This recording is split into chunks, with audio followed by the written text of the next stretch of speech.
The Tazewell County Board wants you, the voters, to decide if you want to keep your elected auditor position or to give it control of what happens to that position. And joining me now is the current auditor of the county, Shelly Hranka. Thank you so much for joining. Earlier this week, I had board chairman Dave Zimmerman on, and he told me some of the plans that the board is thinking if voters say yes. One of those is to hire a part-time auditor or to look into an outside firm as well to come into that role. What are your thoughts on that, and is it a good idea, in your opinion, to have a board hire the people who are in charge of looking over that portion of the finances? Oh, no.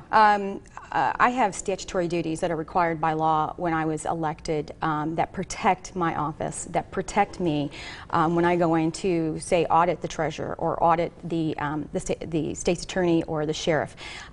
If they do not give me the information that I need, like policies and procedures, then you go to the state's attorney, and they shall, which means must, require them to give me the information needed. Now, if this has, they get someone that's appointed or they hire, they don't have those protections by law, for one. Two, if the board decides that they say that auditor finds something and they go to the board with it, they can literally shove it under the rug and no one ever hears about it. Now, he did mention an independent committee that would be placed up. What are your thoughts on that? The independent committee would be, and it has already been said, would be selected by the county board chairman. It would consist of, I was told and I read from the committee of 2 county board members, possibly the state's attorney, which is a conflict of interest, and maybe someone from outside public.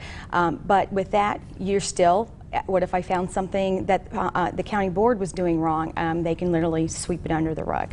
The whole thing here is independence. There's no way for it to be independent.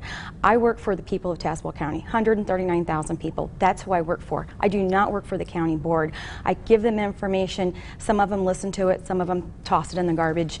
I work for the people, not for the county board. And right now you are suing the county board for, in your terms, taking away resources that you feel the position needs. Where is the current status of that lawsuit? Well, I'm suing because they, in 2016, after I won the primary election, they decided to reorganize the office. And when they did that, they took statutory duties away from the office.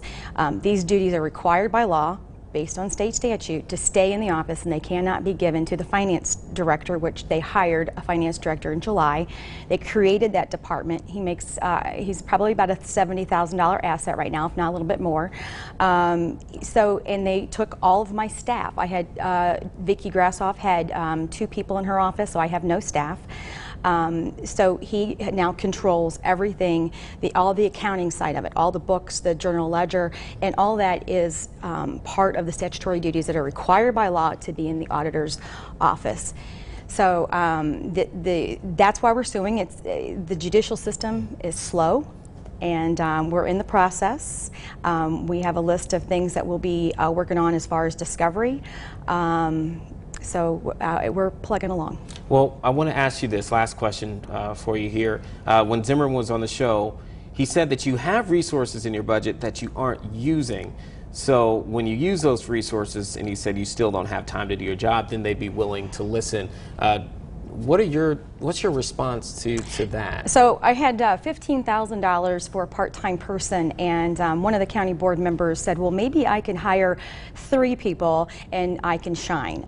It's very difficult to find a good professional. Even a part-time CPA would not come in for $15,000 part-time to be able to do what I need, that needs to be done.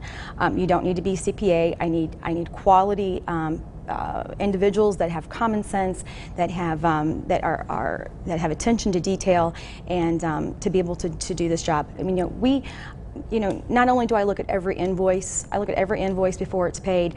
I look at every purchase order. I need to prevent vendor fraud. We need to make sure that our vendors are credible. I have to keep track of all the buildings, the building maintenance. How about all the vehicles that we have and all the assets? These are part of my job. You can't do that on a part-time basis. And there's so much more that needs to be done that I just don't have time. And And for $15,000, it's been very difficult to find that person. I do have an ad out. I've been looking for someone. I've gotten one resume. Okay. And you know, it took me a whole year to get $15,000. I did ask for $50,000 for a full-time person. They turned me down the first year. They gave me $15,000, and so I am working on that. So. All right. Well, that's definitely would have more questions, but that's the time we have. But, yeah. And thank you for joining us here on today and talking about this position, in which in November voters will have the chance yes. to decide and give their thoughts on if they want to keep that. And I would ask them to to please vote no on this referendum.